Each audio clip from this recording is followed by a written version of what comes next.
अगर तुम 18 से 35 साल के मर्द हो ना तो ये वीडियो तुम्हारे लिए है। लड़कियां भी चले सुन लें, लेकिन यार ये चीज़ें काश जब मैं छोटा था, इस उम्र में था, तो मुझे कोई बताता तो मेरे लिए बहुत अच्छा हो जाता। लेकिन आज मैं तुम लोगों को बता रहा हूँ अपने एक्सपीरियंस से। इस वीडियो को सिर्फ देख के वो मत छोड़ देना, इसके ऊपर अमल करना है अगर तुम चाहते हो अपनी ज़िंदगी के अंदर रात को बेड पे लेट के तुमको क्रिंज ना हो कि यार ये मैंने क्या किया। अगर तुम ये चाहते हो तो इस वीडियो के अंदर जो मैं बात कर रहा हूँ उसको सिर्फ मुझे तुम्हारा वॉच टाइम नहीं चाहिए, तुम्हारा लाइक सब्सक्राइब नहीं चाहिए। इस वीडियो में मुझे ये चाहिए कि जो मैं बता रहा हूँ उसको अच्छे से गौर से सुनो और उसके बाद उसको अपनी ज़िंदगी में अमल करना। यकीन करो आज से 5 साल बाद तुम लोग इस वीडियो को याद करके ना दुआएं दे रहे होगे मुझे कि यार वकार ने क्या बात बताई थी हमें। तो अभी मैं तुम लोगों को 2 किस्से सुनाऊंगा, एक यूनिवर्सिटी के टाइप का कि एक मोहतरमा ने कैसे हमारे साथ गेम किया, और दूसरा किस्सा अभी रिसेंटली 2 दिन पहले ना। और वो दोनों सुनाने के बाद मैं तुम लोगों को छोड़ूंगा कि बात समझ आई या नहीं आई। मौसम काफ़ी मज़ेदार हो रहा है और मैंने सोचा कि क्यों ना थोड़ा सा अपने आप को भी थोड़ा सा इतना ही मज़ेदार सेट कर लिया जाए। तो पहले हम अपने बाल बनवा लें। अच्छा, लास्ट टाइम इतना मज़ा आया था, मैं ना यहाँ पे ही बाल कटवाने आया। चाहिए वो वाली लाइन है जहाँ मिट्ठूज़ है ना, अगर कोई जो लोग तारिक रोड पर रहते हैं उनको पता होगा मिट्ठूज़ का।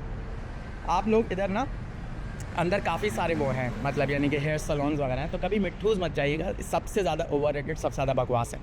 तो मैं आके ना इन 3-4 में से किसी एक में जाता हूँ। तो मैं पिछली दफ़ा आया था बाल कटवाने, तो मैं यहाँ तक आया और उसके बाद मैं बराबर चला गया। तो जब मैं घर गया ना तो मेरे इंस्टाग्राम पे इनका मैसेज आया हुआ था कि यार आप हमारे सलोन के बाहर तक आए, अंदर नहीं आया। मैंने कहा मैं नेक्स्ट टाइम आऊँगा तो मैं आपके सलोन आऊँगा।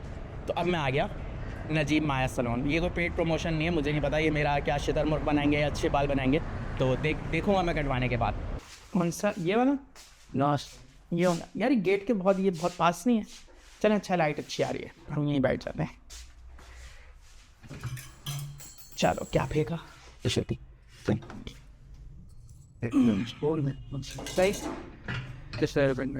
अच्छा, अब ये जो है, ये जो इन्होंने सवाल पूछा कौन सा हेयर कट कराएंगे, क्योंकि मैं कुछ भी बता दूं होता वही है जो इनका दिल चाहेगा, ऐसा ही है। फाइनली काफ़ी फ्रेश फील कर रहे हैं आप। मुझे एक चीज़ बस बार्बर्स की अच्छी नहीं लगती कि जब वो आपको अटेंड कर रहे हो और वो बीच से कहीं चले जाएं। I hate it. मतलब जब आप अटेंड कर रहे हो मुझे तो पूरा कर लो, उसके बाद जो करना है कर लेना। तो लेकिन ये कि इन्होंने इतना ज़्यादा नहीं किया जितना मिट्ठूस करता है। बेसिकली मुझे मिट्ठूस से यही मसला है कि एक बाल काटने वाला 3 लोगों के बाल काट रहा है। Hate it, absolutely hate it. एक नॉर्मल बाल कटने में मेरे कोई 1.5 घंटा लग गया है, बहुत टाइम लगाया बाल काटने में। अच्छे कटी, मतलब यानी कि जाहिर सी बात है वो अटेंशन टू डिटेल पे ध्यान दे रहे थे, लेकिन टाइम इतना ज़्यादा लग गया कि अब हो गया है नमाज़ का टाइम। तो बस मैं नमाज़ पढ़ लूँ और नमाज़ के फ़ौरन बाद मैं आपको सुनाता हूँ पहला किस्सा जो मेरे साथ यूनिवर्सिटी में हुआ था। नमाज से फ़ारिग होकर अल्हम्दुलिल्लाह मैं ऑफ़िस पहुँच चुका हूँ खाना वाना खा के।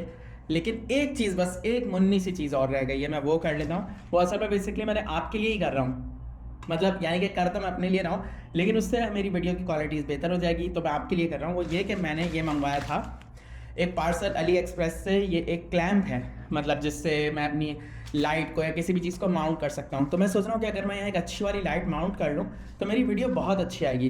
तो बस जल्दी से मैं वो एक लाइट और लगा लेता हूँ और आपको दिखाता हूँ ये क्लैम्प कैसा है। और पहली दफ़ा अली एक्सप्रेस से मुझे ये पार्सल मंगवाने पर 100 रुपये ड्यूटी भी देनी पड़ गई, अजीब। तो बस ये क्लैम्प लगा के एक दफ़ा दिखा दो मैं क्या कर रहा हूँ, बस फिर हम शुरू करते हैं। अच्छा, तो लाइट में ले आया, ये रखी हुई, बस इसको जल्दी से खोल लेते हैं।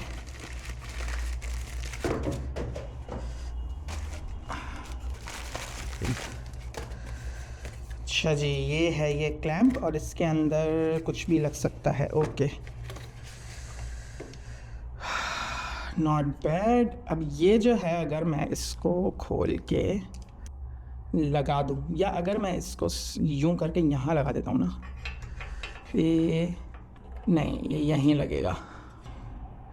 हाँ, लग तो मज़बूत रहा है। अच्छा, अब इसको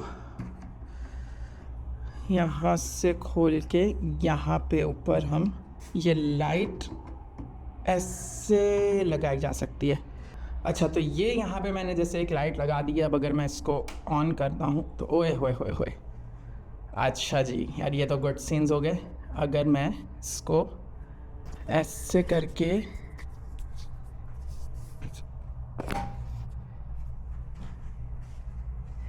नहीं, लाइट अच्छी हो गई ना ये। अब कम से कम जो मैं आपको नज़र आ रहा हूँ, मैं इसको ऐसे घुमा लूँ थोड़ा सा, ओए होए होए होए, I think this looks much better. तो भाई एक हमारे पास ये आ गया था और ये हमने बहुत सस्ता अली एक्सप्रेस से मंगवाया है, लेकिन इसके बारे में हम करेंगे बाद में बात। अभी मैं आपको सुनाता हूँ एक किस्सा अपनी यूनिवर्सिटी का। तो सीन ये था कि एक लड़की थी हमारी यूनिवर्सिटी में जिससे मेरी कोई दोस्ती नहीं थी, कुछ भी नहीं था, यानी कि तो एक दफ़ा एक क्लास के कोर्स के अंदर ना मैं और वो एक ग्रुप के अंदर आ गए, तो जिसकी वजह से हमारे नंबर्स एक्सचेंज हो गए। ये वो टाइम था जब व्हाट्सएप नहीं हुआ करता था, यानी कि व्हाट्सएप इतना कॉमन नहीं था। हम लोग टेक्स्ट मैसेजेस और कॉल्स पे बातें होती थी ना, असली वाले फ़ोन पे। तो एक दफ़ा क्या होता है कि उस लड़की का मुझे रात के कोई 12-1 बजे मैसेज आता है लंबा सा, हेलो वकार कैसे हो, ठीक ठाक फिटफाट, यार वो ना मुझे 20 रुपये का बैलेंस चाहिए, मुझे एक बहुत अर्जेंट कॉल करनी है, तो अगर क्या तुम मुझे भेज सकते हो। मुझे पता था वो लड़की है, हम लोग काफ़ी अर्से तक मतलब यानी कि जब हम कोर्स के लिए जब हम प्रोजेक्ट पे साथ काम कर रहे थे तो हमने बात की थी। याद रखिएगा ये मेरी दोस्त नहीं है। मैंने कहा हाँ कोई मसला नहीं, मैंने उसको 20 रुपये भेज दिए। उसके बाद क्या होता है, कोई हफ्ता डेढ़ बाद उसका फिर मैसेज आता है, पहले इतना लंबा मैसेज था, अब मैसेज छोटा हो गया, हाय वकार कैसे हो यार, 20 रुपये का बैलेंस सेंड कर सकते हो। मैंने कहा ओके, मैंने फिर भेज दिया। हफ्ता 15 दिन और गुजर गए, फिर मैसेज आया, वकार यार 20 रुपये है। मैंने कहा ओके, मैंने फिर उसको 20 रुपये भेज दिए। 20 रुपये मतलब क्या होता है। फिर 2-4 हफ्ते बाद मैसेज आया, सिर्फ और सिर्फ लिखा हुआ 20?। मैंने भेज दिए, ठीक है, हम भी मतलब पता नहीं यही सबक है, ठीक है।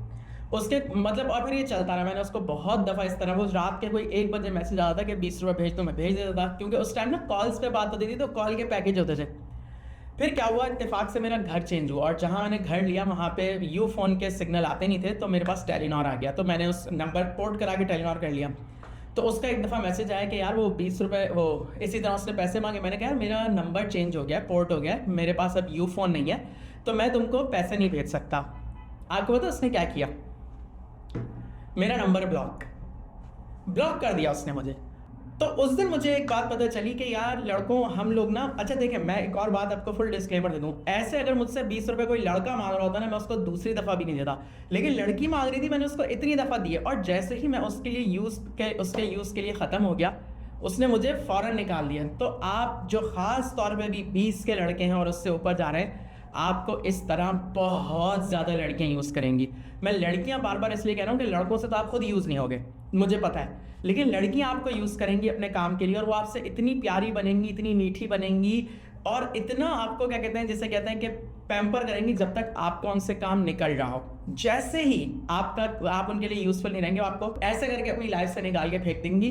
तो मैं ये नहीं कह रहा कि आप लड़कियों के साथ अच्छे ना हो, उनके काम ना आए, लेकिन देख के संभल के, जब वो म्यूचुअली हो, वो भी आपके किसी काम आ रही हो। यूनिवर्सिटी के अंदर और 10 चीज़ें हो रही होती हैं, मतलब यानी कि पढ़ाई के अंदर या कुछ भी, बस मैं ये कह रहा हूँ कि म्यूचुअल अंडरस्टैंडिंग पे हो। क्योंकि हम लड़के जो है ना, वो सिर्फ और सिर्फ कि वो लड़की है, हम उनके लिए करते जाते हैं, जिसकी वजह से हम दूसरों की नज़र में भी गिर रहे होते हैं कि अबे यार ये तो है ही ऐसा, ये तो है ही ऐसा। तो भाई अगर आप लड़के हैं तो अपनी फीमेल दोस्त है ना, बहुत सोच समझ के देख के बनाएं, ऐसी मत बनाइएगा। मैं ऐसे लड़के को जानता हूँ, हमारा एक दोस्त था जो मेरी यूनिवर्सिटी के, वो तो फट से पहचान जाएंगे, उसके साथ एक लड़की थी, वो दोनों MBA में उन्होंने साथ एडमिशन लिया, और 3.5 साल का MBA, वो लड़की और वो ऐसे रहते थे यूं चिपक के।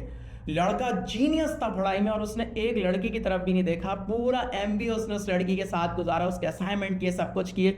MBA होते ही उस लड़की ने उसको किक कराई, और जब उस लड़के ने उससे कहा कि मतलब यार हम शादी कर लेते हैं इस तरह के बात, उसने कहा भाई मैंने तो तुम्हें कभी भी ऐसे लारे लपटे नहीं दिए, तुम तो मेरे लिए कर रहे थे, मैंने कब कहा था तुमको यार। और आज माशाल्लाह वो लड़की तो पता नहीं कहाँ गई, वो लड़का बहुत सक्सेसफुल है अपनी लाइफ में, सब कुछ है। लेकिन ये सबक उस लड़के की जो हालत देखी ना, हम सब यूनिवर्सिटी वालों ने बेचारे के साथ, मतलब वो 3.5 साल उस लड़की के मतलब यानी कि साथ रहा, उसको हो सकता था उसकी शादी हो जाती किसी और लड़की से, वो किसी और से मिलता, कुछ भी नहीं हो सका। लेकिन आज अल्हम्दुलिल्लाह वो लड़का सेट है, तो इसके लिए इतना बुरा फील करने की ज़रूरत है नहीं। तो ये थी मेरी यूनिवर्सिटी के टाइम की स्टोरी। अभी मैं आपको सुनाता हूँ अभी जो मेरे साथ 2 दिन पहले क्या सीन हुआ है, उससे भी आपको बहुत कुछ सीखने को मिलेगा। दूसरा, अभी मेरे साथ 2-3 दिन पहले एक वाक़या हुआ।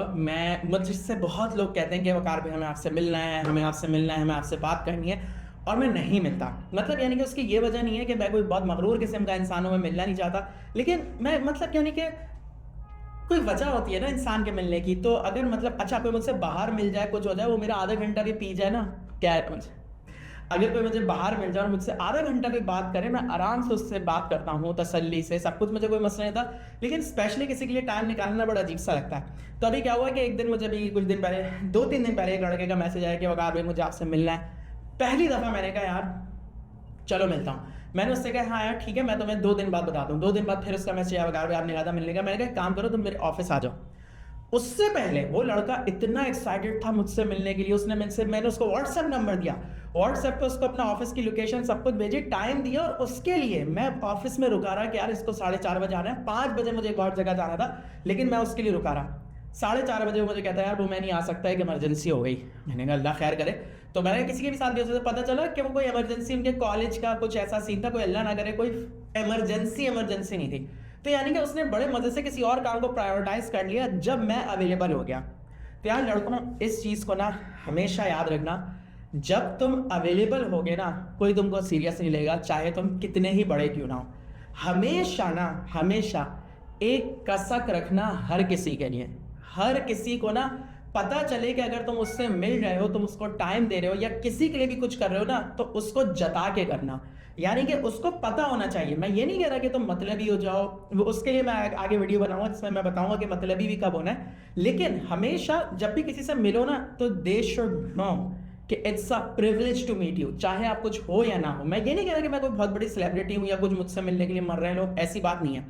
लेकिन जब आप किसी के लिए फौरन अवेलेबल हो जाते हो ना, तो उसको आपकी कदर नहीं होती। तो और ये लेसन ना, ये बहुत इंपॉर्टेंट है अपने 20s में सीखना, क्योंकि अगर तुमने अभी ये चीज़ नहीं सीखी कि किस तरीके से मैं अब लोगों के काम आओ, लोगों से मिलो, सब कुछ करो, लेकिन उसके अंदर ना ये ज़रूरी है कि उनको पता हो और वो इसको वैल्यू करें कि हाँ यार ये बंदा या बंदी हमारे लिए कुछ कर रही है या कर रहा है। तो ये 2 कहानियाँ मुझे तुम लोगों को सुनानी थी, ताकि तुम लोग इससे थोड़ा सबक लो। पहली से ये कि भाई जिससे भी इंगेज हो, ये सोच समझ के होना कि म्यूचुअल हो, ठीक है। ऐसा ना हो कि तुम इस्तेमाल हो रहे हो। और दूसरी चीज़, अगर किसी के लिए इस्तेमाल हो भी रहे हो, या मतलब यानी किसी के लिए अवेलेबल हो रहे हो, तो वो उसको वैल्यू ज़रूर करें। अगर वो उसको वैल्यू नहीं करता, तो तुम उसके लिए पहाड़ भी ले आओगे ना, वो कहेगा लेकिन अगर तुम उसको वैल्यू बराबर करा के उसके काम आओगे, तो तुम उसके लिए छोटा सा काम भी करोगे ना, वो अच्छे लफ्जों में दूसरे को बता रहा होगा, यार वकार ने मेरे लिए ये किया या उसने ये किया। क्योंकि जब आप वैल्यू करोगे ना अपने आप को, तभी अगला वैल्यू करेगा। वरना दुनिया तो नहीं कहूँगा, वरना आजकल लोग इतने अच्छे नहीं हैं जो खुद से किसी चीज़ को वैल्यू करें। तो उम्मीद करता हूँ ये बात अकल शरीफ में घुसेगी और तुम लोग इंशाअल्लाह ताला इन चीज़ों के ऊपर अब गौर करने लगोगे इंटेंशनली, ठीक है। तो मैं मिलता हूँ इंशाल्लाह अगली वीडियो में। कोई कमेंट हो, कोई बात हो, तो मुझसे कमेंट सेक्शन में कर देना, और सब्सक्राइब करना हो तो कर लेना, ठीक है। ओके, अल्लाह हाफिज़।